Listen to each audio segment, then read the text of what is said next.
Ukrainian forces tried once again to launch a large-scale drone strike against Russian territory. The most significant attack recently was the 47th raid of various types on the night of March 9th. The Russian armed forces also hit various targets in Ukraine. Various military-industrial enterprises were attacked. The Russian attacks also targeted deployment points of various units in the occupied portion, near the Russian border in the Donetsk People's Republic. In addition, the Russian armed forces were able to attribute several Patriot air defense systems. An enemy convoy was caught in transit and struck by an Iskander ballistic missile. Meanwhile, heavy fighting at the front continues. The Russian armed forces are launching attacks with armored groups east of the village Terny on the Torsky salient. The enemy is still repelling Russian armed forces attacks, using FPV drones among other means. In the Bakhmut sector, the fight for control of Krasnoy continues, with Russian paratroopers breaking through enemy positions north of the village. Fighting is also taking place in the Red, with Russian forces confidently controlling the eastern half of the settlement.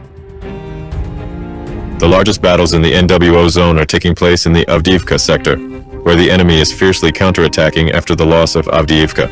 Counterclashes are taking place in several settlements at once, and near Berdichi by the armed forces of Ukraine.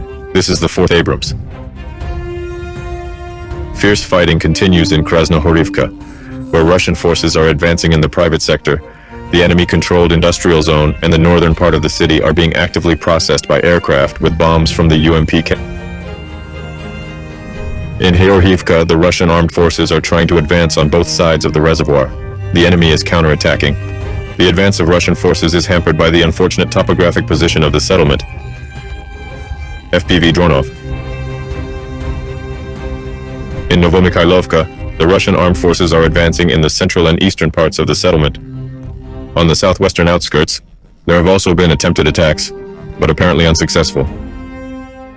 In the Orakovsky sector, the heaviest fighting is taking place in Rabotino, where Russian forces were first able to advance, and now they are repelling counterattacks. The central and eastern parts of the village remain under the control of Russian troops.